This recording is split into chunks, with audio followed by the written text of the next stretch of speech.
And welcome back to Love Your Food. This week we have a really interesting side dish that we thought up while we were doing our poulet grand mère last episode.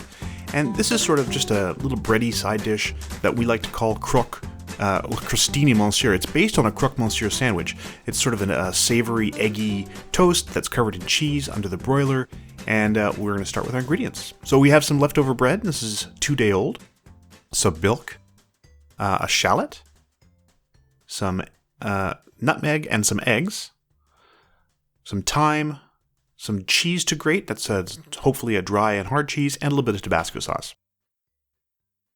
So we're going to start by making our egg mixture. So what we're doing here essentially, you can see Chef Caleb here is dealing with some fresh thyme. What we're doing is essentially making a savory egg custard to make French toast out of.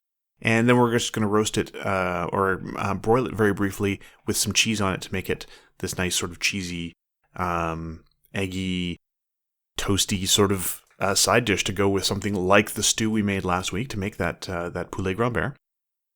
And it's not going to be similar to the other French toasts that we've done on the channel. There's no sugar in this. It's not going to be sweet. It's going to be just a savory dish. So starting with some herbs here, we've got some fresh thyme and a couple grates of some fresh nutmeg.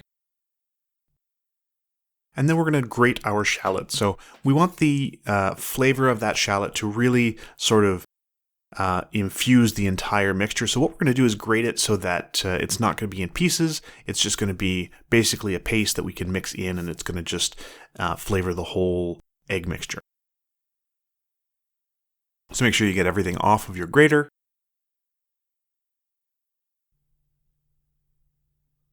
And there you go. You can see the shallots mixed in with our fresh herbs in there and our grated nutmeg. Now we're going to add our eggs, hopefully not including the shells if you can avoid it.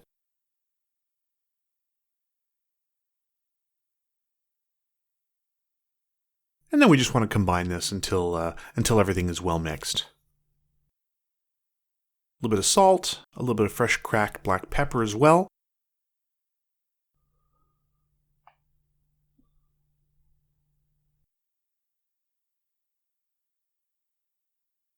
And as I said earlier, no sugar is going to go into this. It is not going to be sweet. It is going to be a completely savory sort of French toast recipe. And there we go. Just mix that all together until it's all well combined. Once it is, we're going to add in our milk. And then you don't need to stir it much after this. Again, you just want it until well combined, so we'll just get everything together.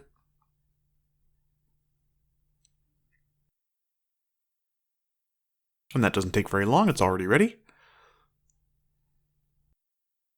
Make sure you get any bits off the bottom. A couple dashes of Tabasco sauce until that's mixed in. We want the Tabasco for a little bit of acid. The vinegar in there will really sort of perk up some of the flavors. And it also brings a very slight, subtle heat. You can make this hotter if you like. And then we're going to cut our bread. Now, we don't want this super thick like we did for instance, the pain perdu or for the goat cheese stuffed French toast. We want these pretty thin. This is, a side dish to go with a meal, so we don't want it super, super substantial. It's just kind of something to eat along with what you're eating. So we're going to pop these in. As I said earlier, this bread is about 2 days old. This will work better on slightly stale bread. Now, you don't want it to be very stale because at that point, it starts to fall apart very easily once you've got it in the egg mixture. So really, a day or 2 day old is ideal for this.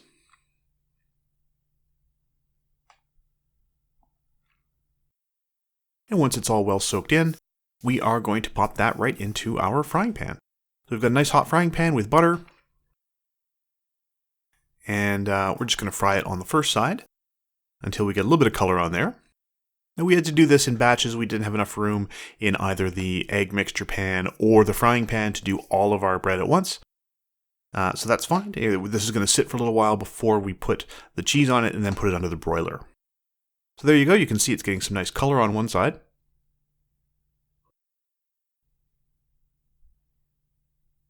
Now, it's going to color differently than French toast because there is no sugar in here. And part of the browning that comes from French toast is from the sugar. So you're going to see it browning a little differently. It's not going to be quite as dark. You're not going to get that caramel aroma from it, of course, because, again, there is no sugar. But it will still get nice and toasty. So we're going to pop this onto a parchment-lined baking sheet. We're just going to set these aside once they've been cooked. You can see they got a little bit more color on the other side, which is just fine. We're going to cover them with cheese, and they're going to go onto the broiler. So, next step is to grate our cheese. So we're going to use the smaller holes on a box grater. Now, what we're using here is called mountain oak. It's sort of an aged Gouda. It's quite dry, very dense, lots of flavor, and crisps up quite nicely, actually. It's very similar to something like a Beamster. It makes a great replacement for Parmesan cheese. So we're just going to pop a generous little cover of the cheese on top of each of these, and then just into the oven they go.